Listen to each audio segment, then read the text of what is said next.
Welcome to the Jacob Wayne Show. This is episode 14, I believe. Yeah, it sounds right.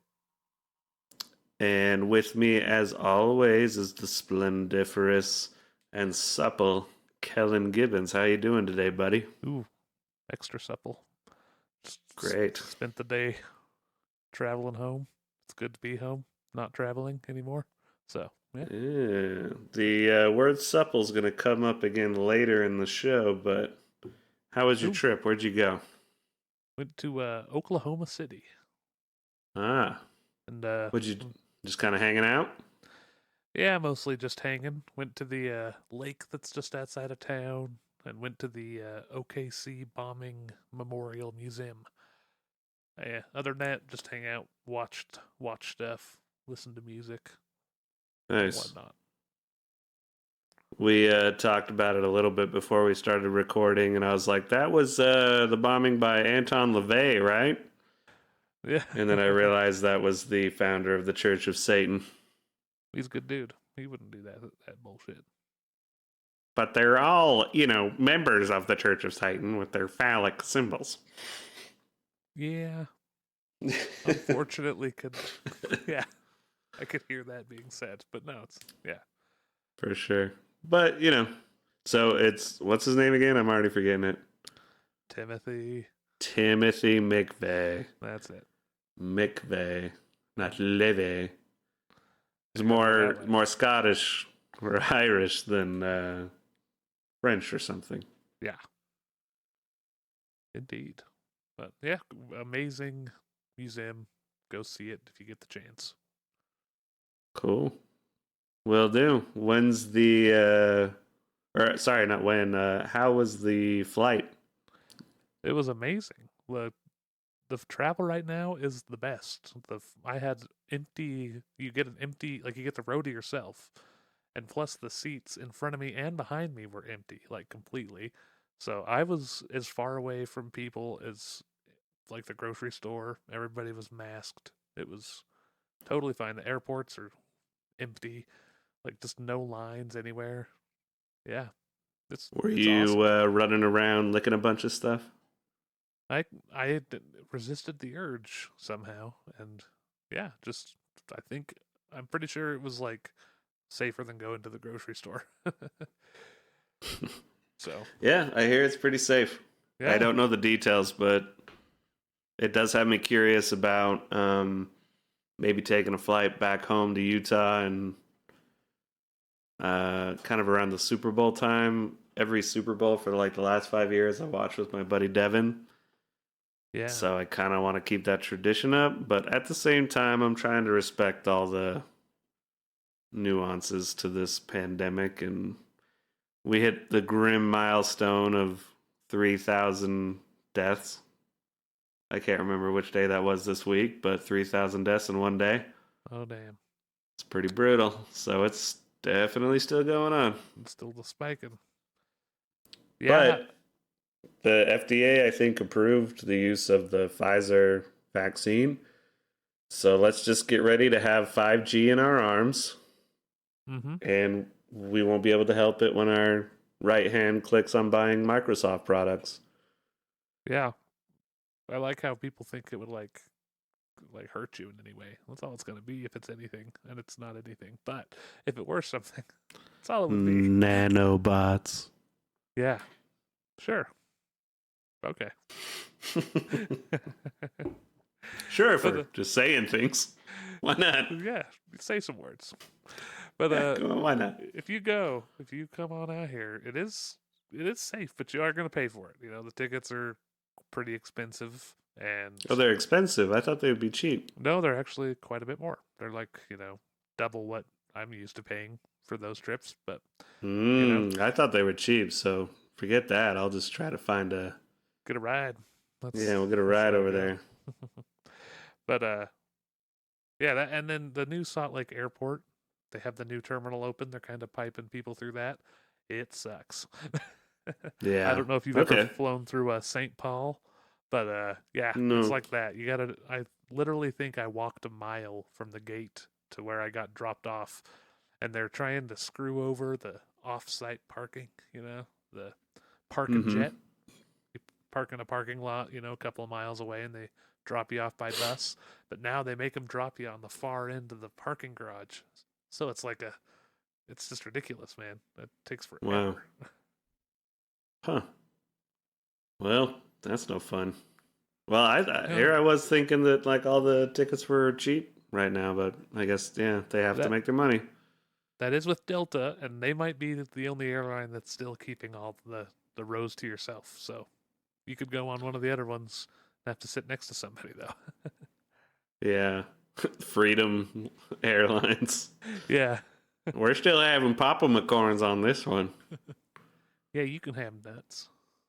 I have to say I'm ripping off Patton Oswalt with that. He has like a JetBlue bit. He's talking about like I sure love going on the fly machine with my Papa McCorns and with treasures in my teethers. Uh, I'm butchering it, but yeah, it's great. with all the airlines that you just have to pay for everything, all the luxuries like a seatbelt, and you gotta have a Hmm. quarter for the masks to drop in case of cabin pressure changes. Yes. Well, that's a sign that I should do a little more research. I guess I had read like one headline way back when most of this started, and it's like, please buy plane tickets. It was for a while. You could go. It was like $50 for like anything, any plane ticket you wanted. But Yeah, I was thinking about, man, I'd love to go see Taiwan again. I haven't been there in like pretty much 10 years now, and but then they probably wouldn't want like, ah, you're American, you don't take care of yourself. Stay over there. Plus, it yeah, I got to renew my passport and all that. But anyways, let's move on. sounds good. Um I did want to touch on briefly. Remember that olive branch conversation we were having about the election? Yeah. I'm rescinding that offer at the moment. And let me explain myself. This whole lawsuit that Texas just tried to pull, and 17 other U.S. states, Utah being one of them, signing on, Oh, yep. and I think it's 107 members of the House of Representatives signing on to it as well. Yeah. It was rejected in the Supreme Court today, which is great to hear that that institution has not lost its judicial integrity, and there has been many Republican ran judicial branches and judges that have shot down a lot of this. I think the record's like one victory and like over 50 something odd losses. Oh, wow. But and there's a lot of reasons and in-depth why is this happening and why are they doing this, and there's probably other podcasts that could break that down way better for you. So I'm not going to even bother. There's one stream that our buddy Shockey listens to that I would actually like to get the name of, so we'll shout it out in a future episode. But they do a really good job, kind of just breaking down the constant mundane political news every day. And but I'll find that out. So remind me for next time. But all I want to say is with that is truly trying to overthrow democracy. Yep. That is a political coup, and I cannot be cool with that. And you know what? If you're a conservative Republican friend of mine, you're like, yeah, no, that's fucked up and they need to stop, then we're all good. We're cool. But if you think any of this is okay, then I don't want to take away your rights. I don't want to hurt you. I don't want to do any of that, but I don't want to hear a single fucking word out of your mouth about what you think about Yep, politics. for sure. And they're like, well, you guys did it with the Russian collusion shit. And it's like, that is not the same thing And people in keep the least. forgetting. They're like, no, it didn't find anything. They're like, no, they did. It wouldn't let anybody testify. It absolutely found They stuff. It did. worked. And the emaciated turtle from the never ending story blocked it again. Yeah, exactly. Oh well, at least he has health problems. You have health problems. That's pretty normal for Tortai to have swollen purple hands. Oh, really? I hear. Once again, Somebody, maybe I just read the headline to an article and didn't do my research, but somebody gave him some old lettuce. Munch on it. dude, this is a whole other conversation. But I always feel like salad and lettuce and other produce, and it's probably the way America does things. But those are the foods that always get contaminated with like E. coli these days. And it just makes me not want to eat salad. Like Or, I'll just have a cheeseburger. I thought you were taking this to like a reverse, like the right response to like Greenpeace. They're like, we're gonna spray E. coli on the vegetables. The meat's safe. Like that's like a Spraying conspiracy. nanobots on the cabbage. Uh, if they get sick from the vegetables, they're gonna come back to the steaks. That's how Zuckerberg is going to win this new lawsuit. He's going to spray the E. coli on the asparagus. You know what the worst is? It's always on the sprouts. I love Yeah. sprouts. It's like when I go to a sandwich place, let's put sprouts on it. I'm like, oh yeah, give me them sprouts. Taking Mm-hmm. them, and then it always pops up that little box. It's like, are you willing to take a risk today? I guess all I'm saying is I love my veggies. I am definitely a meat eater. I've done a month of vegetarianism. I've done a month of pescatarianism. I've done a month of veganism. Um, I even did that carnivore diet thing that Joe Rogan was talking about, and that, Oh yeah, just pouring liquid. Just no. yeah. I remember that being inside It's upsetting. it's one of my favorite food groups, and but if that's all you're doing, I got so bored so easily. But that being said, veganism I've never felt worse than doing a vegan diet. Now I know I'm not a cook and I'm not a nutritionist. So if a nutritionist wants to come on and talk about the benefits of veganism or any other particular diet, that would be great. I'd love to do an episode like that. But Yeah, I don't know. Every time I eat a salad, pure liquid coming out. you gotta Super veggie based diet, I feel like, ugh. I think it's balance and a discipline, but, exactly. And I think it's also something to do with your individual genetics. oh, I definitely. think that's got to be more important than any of this. And I Like, you think shouldn't have fat. You should have this. You shouldn't do that. What is your personal genetics? yeah, I think I got really lucky in that area. I just like nothing bothers my stomach really. Like, I do get a little Right. bit of just a little bit of a lactose intolerance, but not like nearly on the level of most people. I just Yeah. can't eat too much ice cream. Right. And our buddy Shockey, I've been living with this guy for a while. We have almost the same diet. I do eat more, and I will indulge in fast food. So I do Hmm. eat more. So yeah, I will be bigger. But that man, sometimes he eats the same shit I'm eating. Inexplicable abs. Yeah, They happen. They're just there. They're like a fact of the universe. if you bring your hod mallet, you can play like the Roadrunner music from the cartoons. Like, Yeah, it's absurd. Anyways, the yeah, that's enough about politics. and food. Let's move on to Batman. Batman.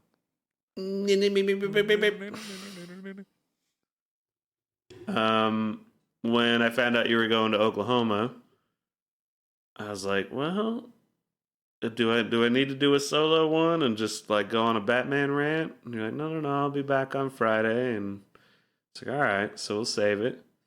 So that's why this will be like a day or so late. Mm-hmm. But I still want to do the Batman rant because I'd recently watched all the. Well, okay. I want to be succinct here with this Batman stuff. The first Batman movie was in 1966, and that was the. Whoa. Uh, I'm already blanking on the name. Gotta take a look. Adam West's version of Batman. Yeah. So that's the Wop Pow Bing Bang Batman that we all know and love, but I didn't even think about it when I was thinking about this list. Mm-hmm. So that's a little side note. Maybe we could do like a movie commentary on that sometime and watch the whole thing, but I don't really consider that when I think about live action Batman movies. So, other than that one, I'm going from Batman 1989 to Batman and Robin, which was in 1997. So there was those four Batman movies kind of when we were growing up, Yeah. and I recently rewatched those four just to reappreciate them. I'd already seen the Christopher Nolan trilogy a lot, so I didn't need to rewatch that, and Mm-hmm. seen the DC expanded universe ones enough times. I don't think I really need to watch those again. Yeah. So, yeah, what I'm gonna do here is my top 10 live action Batman movies. So, before we get started, that excludes any animated Batman films. So we're not going to talk about Batman the Killing Joke. We're not going to talk about Lego Batman. We're not going to talk about Batman Mask of the Phantasm. Mask of the Phantasm, I hear, is amazing, and I need to see it. And it's from the animated Batman series, Oh yeah. which I loved as a kid, which was my first real introduction to Batman. That's why he's my favorite superhero. But for some reason, I just never saw the movie, and then I got older, and I like live action stuff, so I never sat down and watched it, but I need to. So I don't know if a commentary on that would be as fun as a commentary on Batman the movie 1966, but we'll see. But before we get rolling, how deep do you go with the bat? Oh, I'm pretty. I'm in the kiddie pool. I don't know. I've seen like quite a few of these. Some of the animated series on TV back in the day. I've seen like the Mm-hmm. ones that come in the last couple of years, like the Nolan ones. Dark Knight, all those. Seen those a Mm-hmm. fair amount of times. Not as familiar with the really old stuff. I don't think I've ever seen the Adam West one. Yeah. Just know him from You've probably Family seen Guy. the bomb scene. It's a bad day for a bomb. Yeah, He's yeah, like running around the street, the bomb above his head. Yeah, like it's a totally different take. So, yeah. That's about it for me personally. what's your favorite superhero? Oh damn.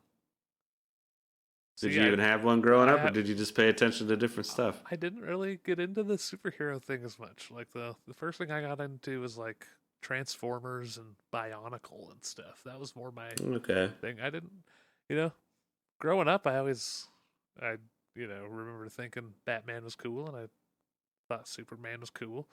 Like now Yeah. that I've gotten little like more of them, I think Deadeye is pretty sweet. Hmm. But so yeah, I don't know. I need to. I'm more interested in it now than I was as a kid. So Well, and it's so overloaded these days, which was one of the joys of revisiting some of these older Batmans because they didn't have any loyalty to the comic book material, like which in some ways could be bad, but nowadays where they just go in and take four really popular comics and smush them together and try to extend their stories and mix everything in, it's like it's cool, but it's also like a little like I just want a movie, all right? Like beginning and end. Yeah. Like, I don't want like an episode of this thing I gotta keep paying attention to every 5 months. So, but that's just me. I'm a movie guy. I get into shows here and there, but movies is where it's at for me. Yeah. So, I'm gonna go ahead and I'll just kind of throw these at you and see if you've seen them or if you have any opinions on them. But just do a quick little thing. But let's see how many are on this list I'm looking at. Because what I'm taking a look at is Rotten Tomatoes. Yeah. They're ranking all Batman movies, so they have the animated ones in here. And Justice League, like you're not counting that one, right? Oh, we're gonna discuss that. We'll Okay. discuss that. But I'm just doing the live action, so I think with the animated out and the Adam West one out, we should have a solid top 10 here. So, There you go. here on the Rotten Tomatoes one, at 11% rotten rating, their lowest ranked one with the animated ones is Batman and Robin. Whoop. Now, we're going to talk about that one later, but that is absolutely not the worst Batman movie. The worst Batman movie is Justice League. So at number 10 for Jacob Wayne is Justice League. Okay. Have you seen this movie? I think I did see that one. It looks familiar. I think I did go see that one in theaters when it came out. It came out in 2017. It is at a 40% rotten rating. Synopsis. Fueled by his restored faith in humanity and inspired by Superman's selfless act, Bruce Wayne enlists the help of his compatriots. Basically, went to another link, so I'm not going to keep reading that. But, is this even a Batman movie?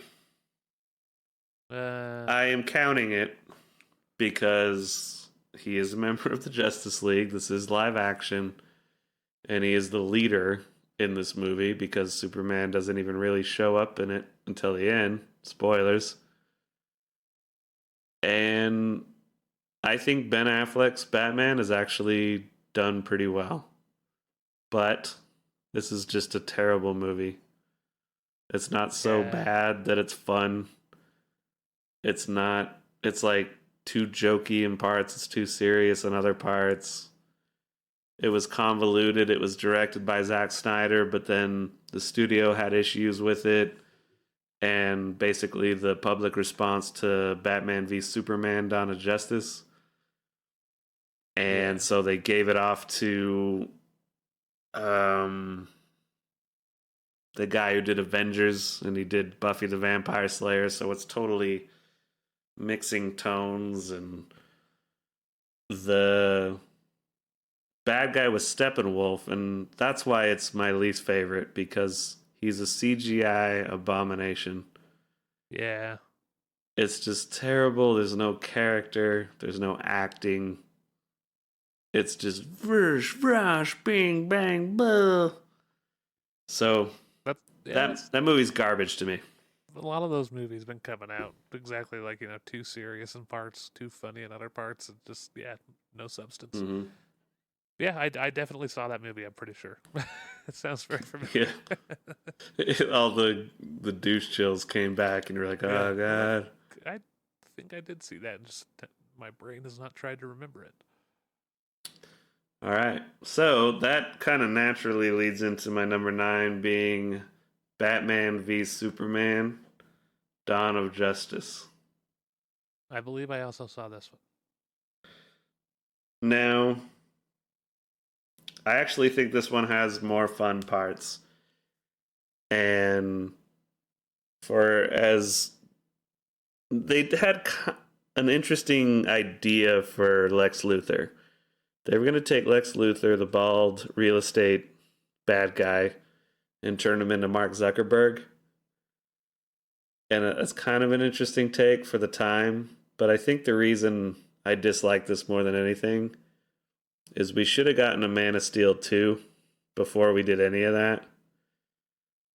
Man of Steel came out produced by Christopher Nolan after the Batman trilogy, and they're like, let's do a super serious take on Superman now. They gave it to Zack Snyder, who is visually a really fun director. I think he's basically like a Michael Bay. And what happened though is it was a cynical production decision where they decided, oh, Marvel's so successful with this expanded universe thing, so let's jump in and just start doing the DC thing. And I've heard this said in a lot of places, and I tend to agree. Marvel works when you expand its universe because these are all mutants and freaks and accidents. Yeah. Like Spider-Man, X-Men, all this. They all have their strengths, but they have their flaws. In the DC universe, you're basically dealing with modernized American Greek gods. And Batman's kind of like an odd man out. If you remove Batman, you have Superman, Wonder Woman, Green Lantern, Cyborg, all these hyper-powered, super powerful beings with not that great of villains, and then you have Batman, who is a super grounded, gritty, real character with amazing villains. True. And I never liked combining them. Like, people like the Justice League thing, and I was just like, no, the minute you introduce Superman to the Batman universe, you lose something. Especially him, like, trying to take Superman on. Like, Superman would kick his ass so fast. Well, and you know, this is a whole conversation if we get like one of our comic geek buddies in here. Superman is a dum-dum. It's kind of a sweet little innocent boy from Kansas. Yeah. Batman's the greatest detective that ever lived. Something that's never quite fully been tackled in a Batman movie. So there is a little bit of like, all right, if Batman's smart enough, he can finagle that. And I felt like Batman v Superman almost made that make sense. But at the end of the day, it just doesn't make sense. And I don't want them separate. And I think that's what the DC universe should do, not to segue from the list too much, but I think DC, and I think they are going that direction, they should do individual universes for their superheroes. Maybe have a whole other thread that is the Justice League nonsense, but just get a totally different Batman and a totally different Wonder Woman and have that be a whole other series.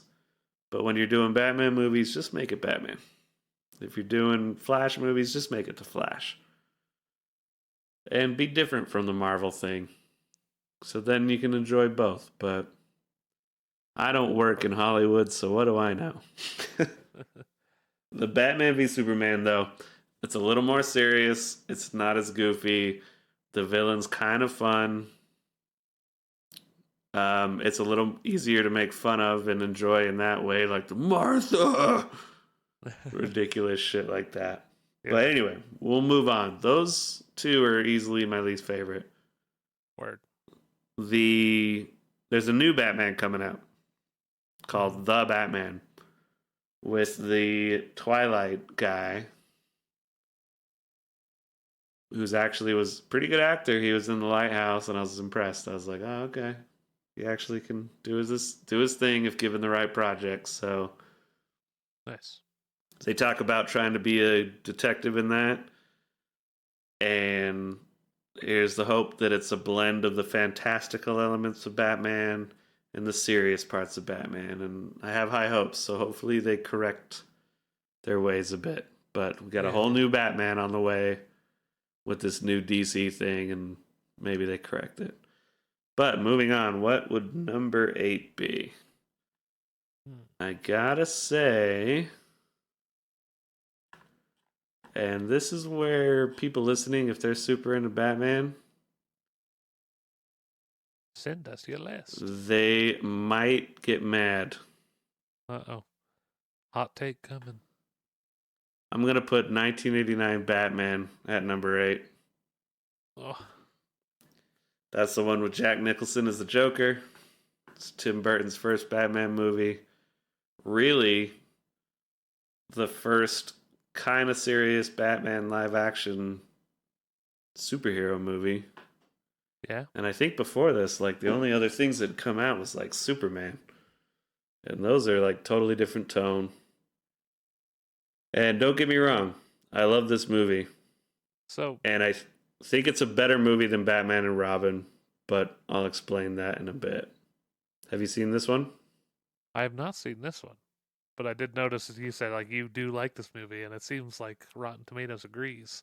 It's like the Mm-hmm. lowest one in this other class that's 71% instead of like 40 is the one before that one. It's kind of interesting.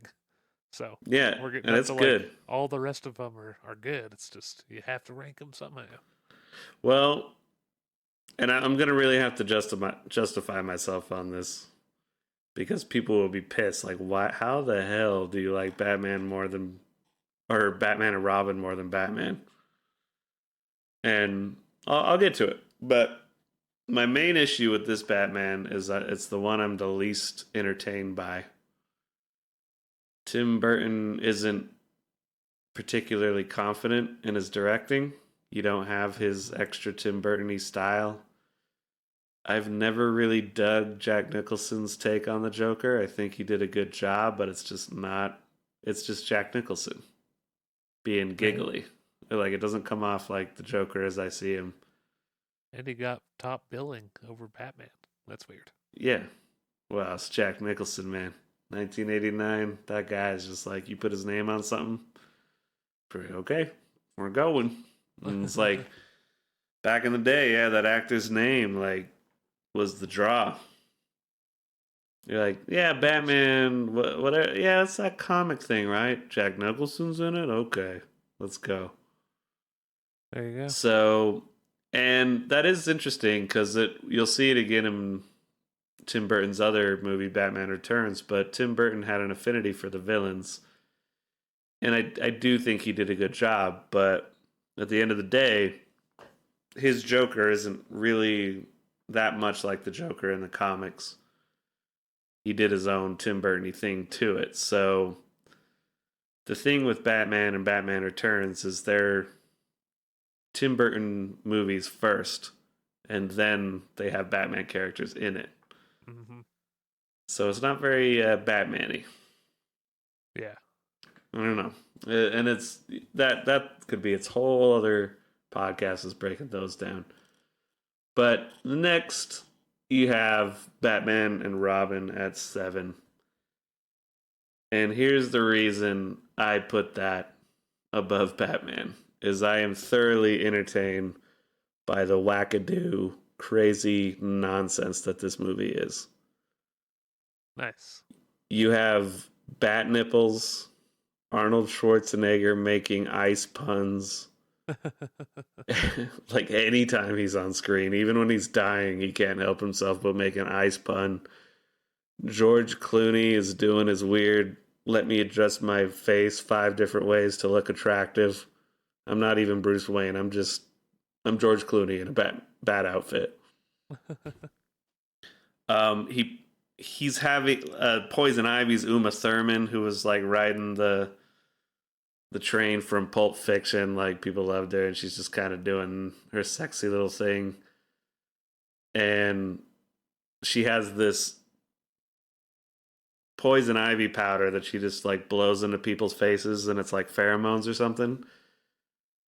And she gets Robin and Batman to like fight over her, and they're just like bidding for her. And Batman pulls out a credit card. He's like, "This is my bat card.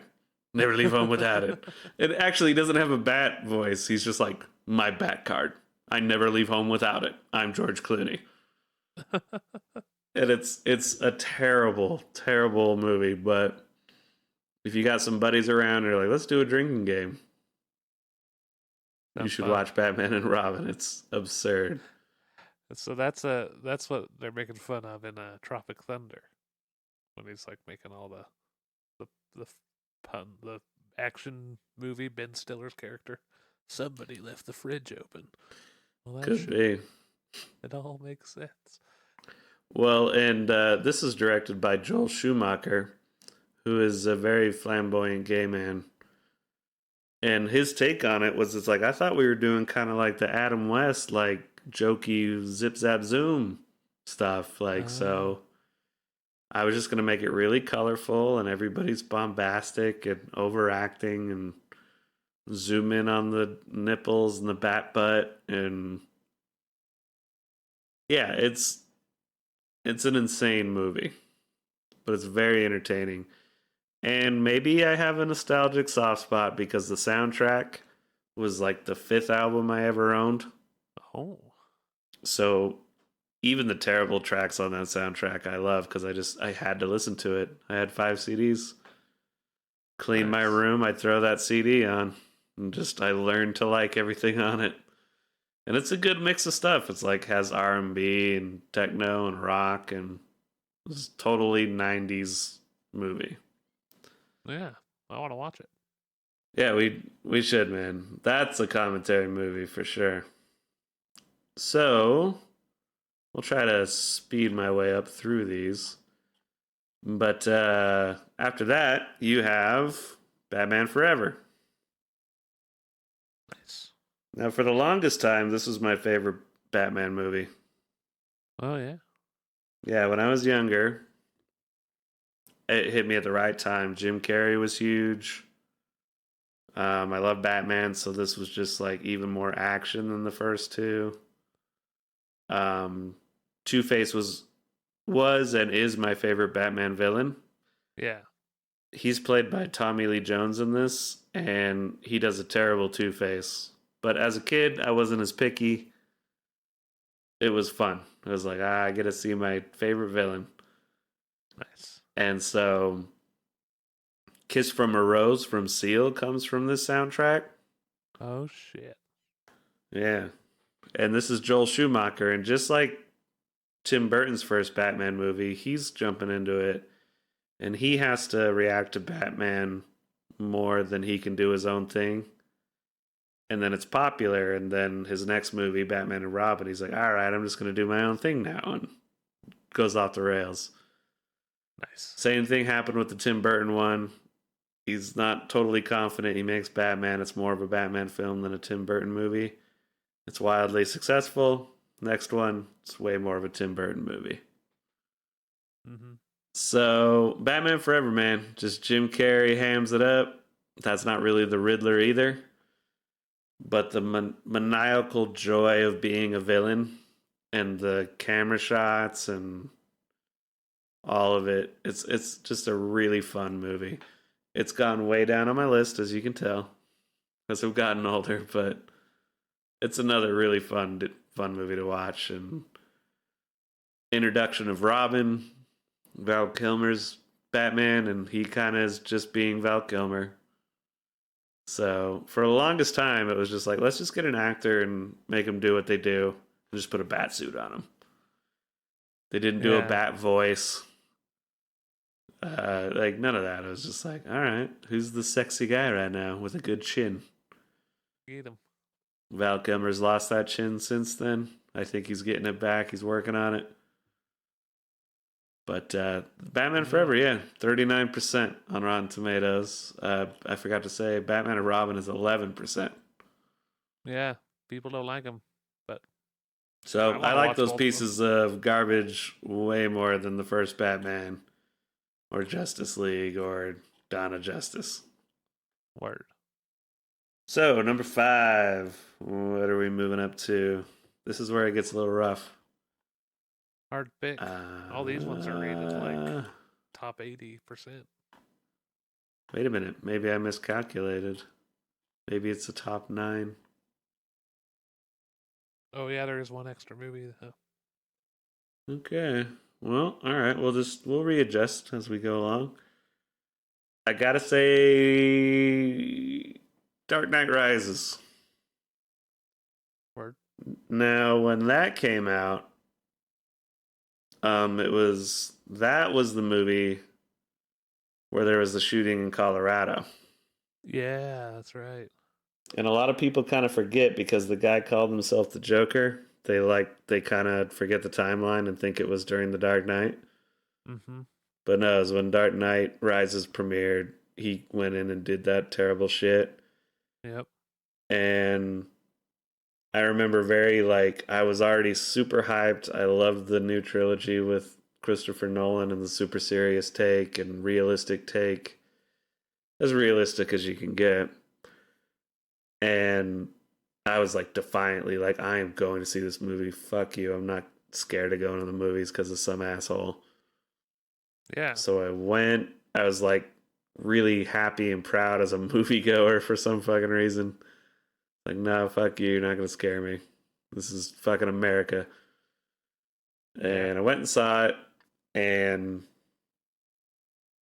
I love Bane as a villain. We had the oh yes, Batman. I was doing that. I don't want to say we. I was Yep. running around doing that for like a year or so after that came out. I mean, it And still pops up. Let's be honest. yeah. And, you know, Anne Hathaway, she did a great Catwoman. Not the best, but it was really good. Yeah. And it was a good way to cap off the trilogy, but it does have some flaws. Just like plot wise, it's a little goofy. Mm-hmm. There's some cheesy elements that weren't in the other Nolan ones, so it was kind of a letdown. But it's still great. It's at 87% on Rotten Tomatoes, and you know, Yep. it's as good as you can expect out of a third movie in a trilogy. Like third acts, third movies are super hard to do. And in this, you got Tom Hardy's Bane, who's like Sean Connery, and it's in a mask, and Good stuff. but in Batman and Robin, Bane is in that, and all he does is go Bane, and that's how he communicates. So Interesting. they're like, Bane, my big boy, why don't you go put the bombs up where we need them? And he's like, bomb, Bane. So That would have been kind of fun in this movie too. yeah, bomb. So yeah, it's like Bane isn't anywhere near my favorite villain, but they really made kind of a cool version of him. I don't really like the one in the comics, and the one in Batman and Robin is hilariously terrible. So when they re-envisioned it, I was like, I'm all on board. And Tom Hardy, that is a lunch of a man. Mm-hmm. I was like, there's a couple actors where I'm like, maybe I switch teams. I don't know. Yeah. Meet him at the bar at the Radisson Hotel and I'll meet him at have the a fancy clubhouse dinner. after Hole 9. Do a line, see what happens. Anything could happen. It's Hollywood. Yeah. All right, so number 4. Ooh, Dum dum dum. damn it. This is hard. This is my right now list, okay? Word. At This the is how top. I feel. This is how I feel right now. I feel like these movies are going to rearrange over the years. It's acceptable. It's going to be fuck. It's going to be Batman Begins. Word. Uh That was a good one. and this top 3 is hard because in some ways Batman Begins is my favorite. It was like at the time Batman was dead. Batman and Robin killed it. I had been reading articles for years about how they were going to try to revive Batman. Do we just continue the series and keep it kind of wacky with like the Scarecrow and Clayface or something? Or no? Do we start the Justice League now? Do we do like weird future Batman stuff? Like, I don't even know. And then Christopher Nolan comes in. He's like, let's just do the beginning of Batman, year 1. And we're just going to explain how Batman does all the shit he does. which was like some of the coolest shit ever. And it's like, I don't know why. Like now it seems like gee whiz, but when you went to the theater in 2005, it wasn't heavily promoted. It was like really low key. And I went with my buddy Steve and we sat. We were both Batman fans. And by the end of it, we were like, what the, how the fuck did they do that? Yeah. Like, because it's just like, they just, yeah. As I've heard Patrice O'Neill say way back in the day, all they had to do was add the Morgan Freeman character. Just the guy who just explains where all the stuff comes from. It's like, Yeah. well, it's all this military contracts and items, and they got rid of it, and we're not using it. So here's your back cape that's like wind resistant, and your suit for spelunking that's like bulletproof, and blah, blah, blah. And you're like, holy shit. So then like the Batmobile doesn't look all slick, but it's like it's realistic. You're like, yeah, it's this crazy tank tumbler thing. Yeah. And it was awesome. And one of my favorite villains growing up was Scarecrow. And I as an artist, I loved the simplicity and the reduction of what they did to him. Because in the animated series, he was just a giant scarecrow. Like had the silly hat and the burlap sack like clothing and all this stuff. And in Batman Begins, he's just this creepy psychologist guy with weird eyes. And then he just puts the burlap sack over his head, with some holes poked in it, and just sprays gas in people's face. And then that's where all the creepy visuals come from. Oh. And I was just like, oh my god, like that's great. It's just a regular business guy until he puts that thing on. Then he doses you, Cosby's you. Shit. Yeah, and then they had Ra's al Ghul, which I never thought I'd see in a Batman movie, let alone the crux of an entire trilogy. But yeah, Liam Neeson training him, showing him how to be Batman. Man, it's great stuff. Yep. But the only reason it's number 3 is because of how much I love the other two. My next one is Batman Returns.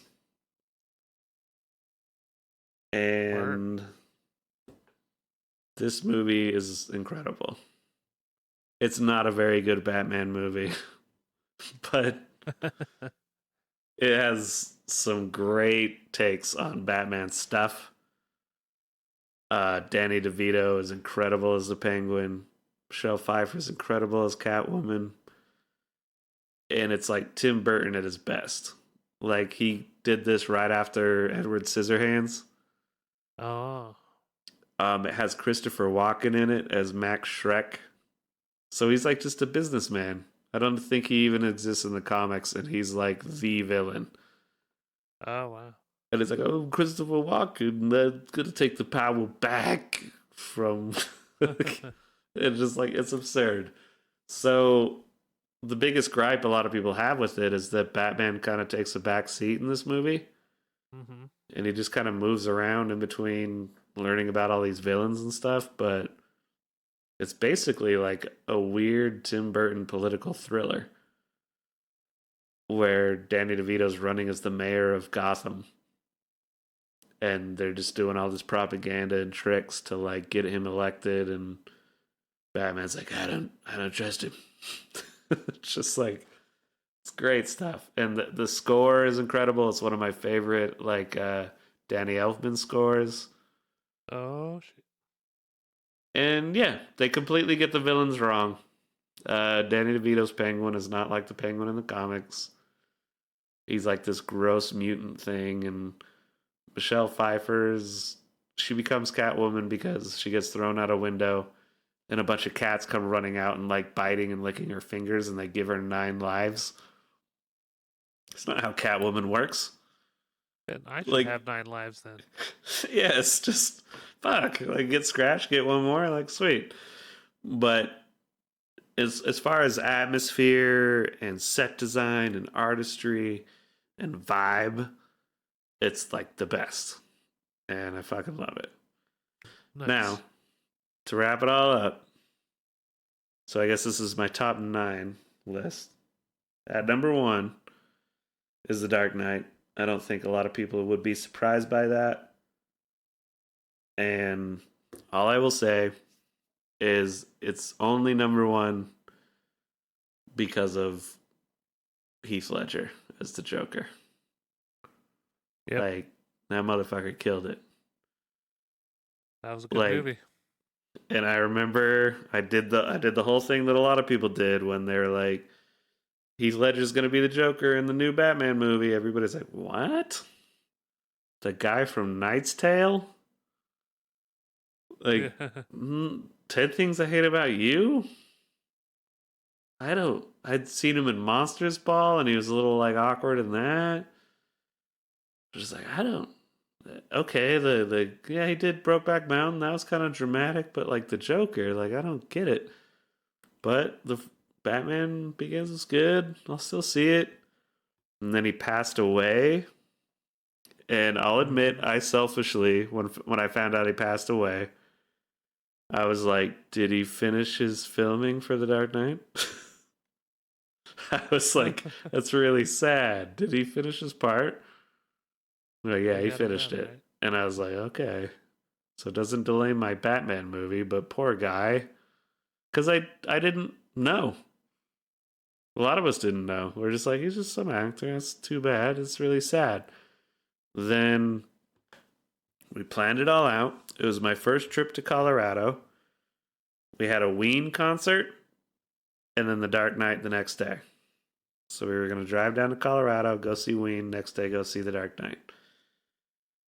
We break down in Wyoming, have this whole ordeal, miss half of the Ween concert, lose some money because we had to rent a car. So then we end up meeting some Ween fans, and they're like, you can crash on our floor. I'm like, thank you. But I didn't sleep very good. Or really at all. So we're like up the next day, walking around, meeting my friend's girlfriend, doing all kinds of stuff. And I'm just like taking coffee and just anything I can to just try to stay awake. I'm excited for this Batman movie. And by then you'd seen a trailer or something like that, and you're just like, this seems like he's doing something with this Joker character. It's creepy. But I don't know. I don't know yet. And we go to a hookah bar, so we're just doing hookah and just coffees and just like, bah. We walk into the movie, I'm just like, okay, let's just see it. And as soon as the movie started, I was like, I'm for it. I immediately woke up. The opening of it is like the best opening in a film I've seen in most films. Yeah. The reveal of him and the music. They do this, you might know this. Hans Zimmer did the score. Yeah. And he did this like rising note thing on a violin where you can kind of rock the same note or the same 2 notes, but it sounds like it's like constantly rising. It's like, it's like, I'd have to look it up, but yeah, it's the coolest effect. It like builds all this tension. And he did a 2-note composition for Joker's character. It's really like this subtle like boom, boom, boom, boom. But just like the way he does it, it's like so creepy. Nice. And it only plays really subtly, like when the Joker's actually kind of revealing himself. But the man is like a mystery. I've heard people write up that he's like almost like the devil himself. He's like a serpent. That's why he like licks his lips. He's like just this force of nature that comes in to make people make bad decisions. Huh. Like the rest of the film is just these people like compromising their morals and beliefs because of this chaos that he's wreaking across the city. And the third act gets a little ridiculous. Christian Bale's bat voice gets even weirder. Yeah. Two-Face guy's cool looking, but still kind of not my Two-Face. There's some stuff in it that it's like, that's why I think I like Batman Begins and Batman Returns a little more. But just overall, like that movie was epic. First time he does the pencil trick, that the reaction in the theater was amazing. Yeah. Because at the Mm, time, like, yeah, just superhero movies didn't do that. You're like, oh, he's gonna be bad, but we're just gonna wave a gun around and giggle maniacally. And just he comes in and slams that guy's head into a pencil, and you're like, oh my god, what's he gonna do? yeah. And so as soon as we finished that movie, we left and snuck into the IMAX theater version and watched it again. Nice. It's the only time I've ever done that. And it was a huge cultural moment, I think, in cinema for the United States. Yeah. That movie Like, was just epic. that changed shit. It changed things. All it just, movies weren't the same. yeah. So it's completely on Heath Ledger's performance that's number one. If he's not in it, yeah, I don't know where it lands. It'd still be top 3 or 4 because it is just this like crime thriller that happens to be a Batman movie. And with that, that is my top 9 Batman list. Nice. I So, haven't after like looking at them. I need to hmm catch up on the old ones. I think I've caught up pretty good on the more recent ones. So yeah, man, watch them with me, man. We'll have a good time. sounds like a And plan. now you understand why I felt like I could have done this podcast on my own. Quick little like, yep, I'm just gonna rant about Batman. Yeah. But yeah, if we ever need to in the future, I got plenty of other movie series I can rip into. Word. But let's move on. What would you like to move on to?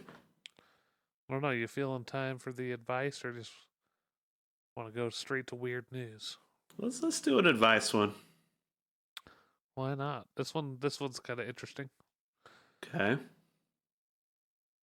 I began dating Kara about a year ago. When we first met, she told me she suffered from migraines, often induced by strong smells. I switched my deodorant and stopped burning scented candles in my home. A big change for me. Scented candles had previously helped me control my anxiety. I've changed other things too. We've even left parties early because hosts had a plug in air freshener. This has been challenging for me, but I do love her and I want her to be well. A month ago, Kara tested positive for COVID after losing her sense of smell and taste. She had some gastrointestinal symptoms, and without thinking, I sprayed air freshener to cover up the smell. Kara couldn't smell the air freshener, and she never got a headache. I feel disconcerted that I've been cleansing my life of scented fragrances for a year only to realize it's all perhaps in her head. I don't want to bring it up because I don't want to upset her during this difficult time, but I also don't want to raise children with someone who is either a hypochondriac seeking attention or unable to exist with normal fragrances that are part of daily life. Is it worth bringing up with her? Should I seek some sort of medical opinion? Does it matter whether it's all in her head or a legitimate physical response? Please help, Jacob Wayne. They didn't really All say right. that, sorry. All right. Look, buddy. He sounds like he's trying to backdoor sneak in his smells. Like, isn't I don't know about smell, but it smells definitely attached to taste. And if you catch COVID, you lose your sense of taste pretty amazingly. Yeah. I actually had a recent artist friend who I don't know if she'd want her name out there, so I'll leave it blank. But she recently caught COVID, and that was the thing she talked about is she completely lost her taste, and she Mm-hmm. was like trying it out, like trying to take hot peppers to see if it would do anything, and she didn't even notice the hotness. Wow. And that's one person's written up opinion, but I mean that's common knowledge that you lose your taste. So I imagine your smell isn't doing that great either. I think it is. Is COVID pretty mucusy? Get stuffed up? I'm not sure. I would imagine it would, but Mm-hmm. I, I'm not sure. I don't know. So if you break this down, this guy just wants his candles back. That is exactly what he's saying. He's like, hey, it's not even anything. It's like, You made it up. it's So, all in your head. first of all, does he think COVID's in her head? Is he one of those guys? No, That's kind of one of my questions. No, he's I saying, don't think so, but like, I'm wondering at what level he even understands what's going on. Yeah. Like, because he sounds like he's being ridiculous. Just like, this bitch isn't letting me have incense or candles or my deodorant. She's gonna ruin our kids. And it's just like, dude, if you really want that stuff back, you could talk to her about it. It's like, do you think there's a chance this is all in your head? And if she gets really pissed at you and like wants to fight, then you deserve it, because that is an accusatory thing to really hit somebody with. But like, I guess my own particular bias with this is that I don't have a great sense of smell. My nose doesn't work that great. Maybe I got a deviated septum. I can't breathe through my nose as well as others. So I do get a little like, oh, I hope I don't stink right now, or I hope this isn't overwhelming. And you know, as a teenage boy, I probably wasn't the most hygienic, didn't shower enough, and I've learned that stuff over the years. Mm-hmm. And so yeah, I get the, yeah, oh, this stinks or something, and you're like, what are you talking about? And I think this guy wants to maintain his comforts, and he doesn't think about or trust the comforts of his girl. So, well, he is doing it, but he wants to get out of it now. no, I think he's lying to himself. Yeah. I think I'll compromise because I'm getting laid, but she's lying about the smells. I want my smells back. Yeah, I think he's full of shit. The whole thing too is like, not being able to smell thing is kind of a concerning side effect of COVID. It's not just getting stuffed up; it's like a different thing, which is concerning because it could be neurological. But also, like, that is the thing. Like, she's not allergic to everything that smells. That would be crazy. That's a lot of things to be allergic to. It is the act of the strong smell, like, bothers her somehow. That's totally a thing. And so if that did go away, it makes sense that it wouldn't bother her anymore. That doesn't mean that that's gone. You see, where I thought he was going to go with it is like, she got COVID and she lost her taste and smell, and now she can, like, I can light a candle and she doesn't even notice. So it's like, is COVID a good thing, Jacob Wayne? Like, I thought it was going to be like, oh, this saved our relationship. It saved, yeah. Like, I thought he was going to be excited about it. Like, could this awesomely work out for me, even though it's a terrible, sad thing? No, yeah, he's just thinking about, that way. This bitch is lying. She might be dying of COVID, but I didn't have my candles for 3 years. I haven't been lighting candles for nothing. Yeah, he's comes off like a very selfish boy. So yeah, he's a lot like the last advice guy. Selfish boys. I don't know anybody that's ever written into an advice column, so that might say something about the people who do. That's very true. It's fun. Let's do a quick drink thing before we move on to weird news. Sounds good. What you got? What are you drinking? Pop. I'm drinking that Frost Up. Ooh, those are fun. Yeah. This is the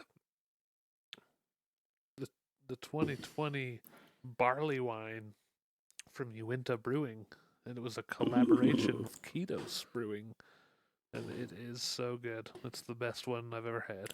Ketos Brewing? Yeah, that's a new brewery down in Salt Lake that is cranking out the goods. They make some amazing beer. They have a coffee cream ale that won a beer award, and it's Utah Strength, which is kind of rare apparently. Back when Utah Strength was 3.2, it's now, now it can be higher, but it's. What is the percentage now? Is it normal 5. or is it Just 5? Okay. so better, but still Not not. totally like Yeah, the not national average. not up where you can get it down your way. But this beer is 9.5%. I got it at the liquor store. It is delicious. Word. This one's a Wibby Brewing. Do you know them? A Wibby? Wibby. Wibby. That does sound faintly familiar. I might have grabbed one at. Let's see if I can see where it's from. Longmont, Colorado, so kind of nearby. Nice. It is a Moon Door Dunkel. Ooh, I like the Dunkelweizen. Velvety, dark, and supple. Yeah. I told you supple was coming back. Oh, Bet supple's coming up in May. it It's not my usual thing. I don't know if I like it very much, but that's not to say it isn't a great beer. The Great American Beer Festival, it won silver in 2017. Ooh. 5.5%. A Dunkel Lager. Now, you've been educating me a little bit on these podcasts. What is a Dunkel? I thought that was something you did with your lawyer if you couldn't pay him. One of those machines where you throw the ball. Yeah, a little Dunkel machine. So all it means is it's German for dark. So basically they just roast the malt longer, get a darker beer out of it. So a Dunkel Roasted lager malt. is like Mm. heavy roasted malt. And remind me again, what's the difference between like a lager and an ale? So lager means it's fermented in a chilled room. So you have to use a lagering yeast. All right. So Okay. it is a dark beer that is lagered in a cold room, fermented in a cold room. So I like them. Yeah. I think it's definitely velvety. Yeah. Doesn't seem over dark. I don't know if I'd say supple, but velvety for sure. Yeah, and that's where the more the darkness is going to come through, and it's kind of a brown. It's just going to be a little like sweeter, but it's when it gets like black is when it's down into the stout, where it's really going to taste like coffee and chocolate. Yeah. And if you're a new listener, if this is like your first episode, I will remind you that I am not that big of a beer drinker. I tend to do gin and like seltzer water, and the darkness of beer just over the years has started to get to me, and my stomach just doesn't feel great when I do it. So part of the reason we do this is to educate ourselves on beers, but also I'm kind of in the hunt for the beers I really like. So if you're like me and you're going to the brewery with your buddies that just know all about it, like maybe try this and you'll enjoy it. So this one's good for the wintertime, I think. Yeah. Kind of slowly sip on it, but those are good winter warmers. Winter warmers. That's also a beer style, but it can also just apply to any wintry beer, Yeah. All right. Well, we're running into our usual time frame, so why don't you hit me with some weird news? We'll call it good. Okay. So this is just a couple of days old, apparently. So, Swiss village where a World War II munitions dump exploded 73 years ago will be evacuated for a decade while the remaining bombs are carted off. It's a $1 billion plan. So it's in Mitholtz, deep in the Swiss Alps south of Bern. I know exactly where that is. Yeah, somewhere by the Alps. I've heard of the Alps. Yeah. But yeah, in 1947, there's an adjacent military weapons dump, and like it exploded. See, so it's a pretty big picture. You can look it up. Quite the pothole where it blew out. So Are these like Nazi weapons? I'm not sure. But even after those ones exploded, there were still. Well, if it's in Switzerland, they were neutral, right? They didn't do anything in World War II. It was theirs. Yeah, they didn't have weapons out. around then.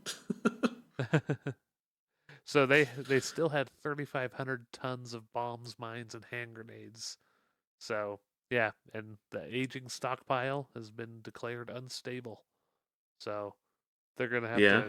to haul it all out, which is going to cost millions. Won't start till 2030, but they have to basically just like compensate 170 people that are going to have to move from the blast area. And so Yeah. it could be even more than 10 years.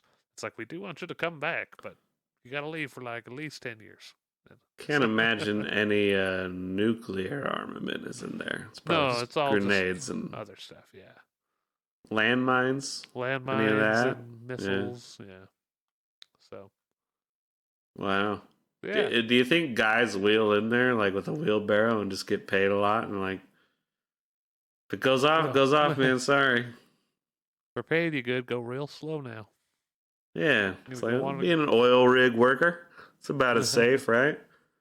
I kind of wonder if they're going to do it with like robots and real like one at a time go put it into like a some place they can haul it off, or if they're going to just like detonate them in little That's controlled yeah. things or what.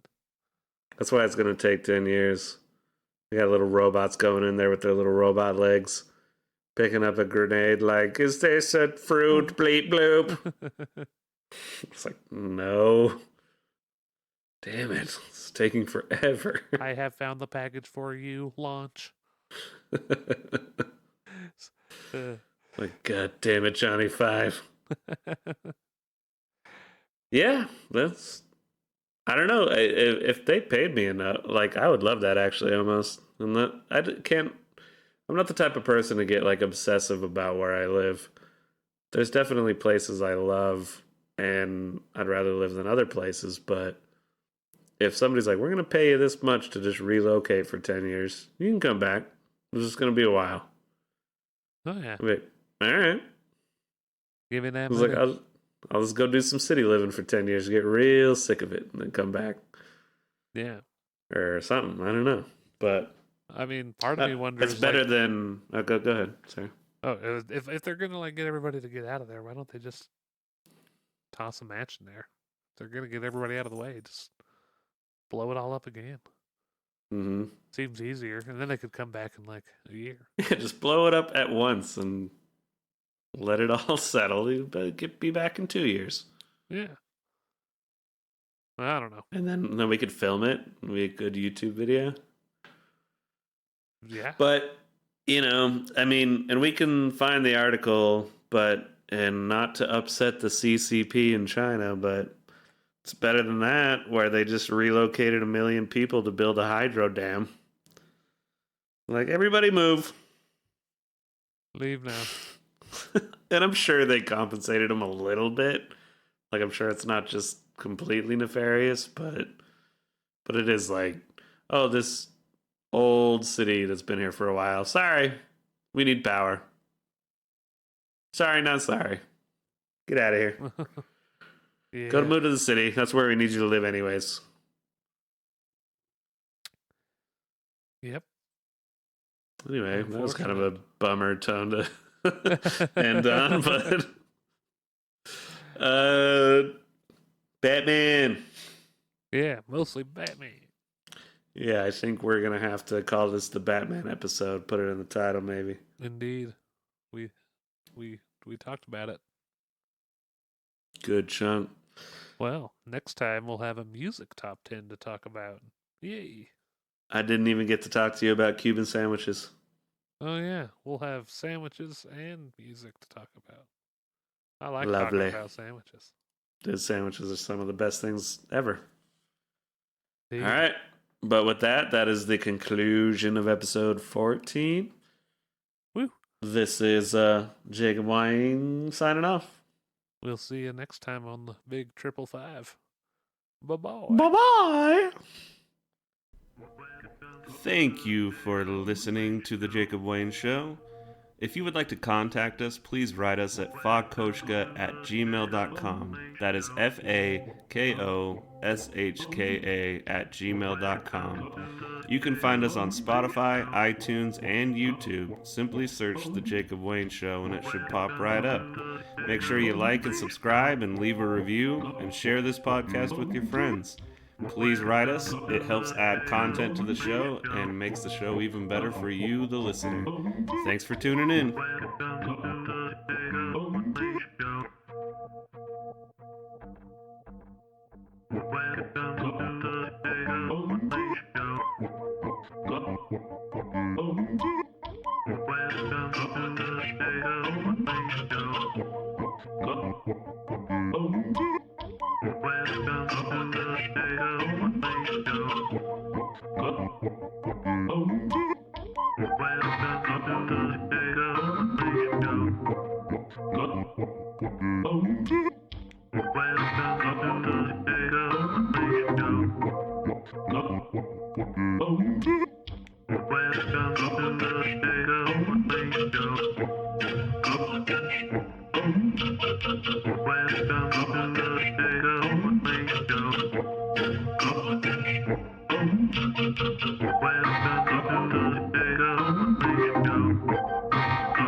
Welcome to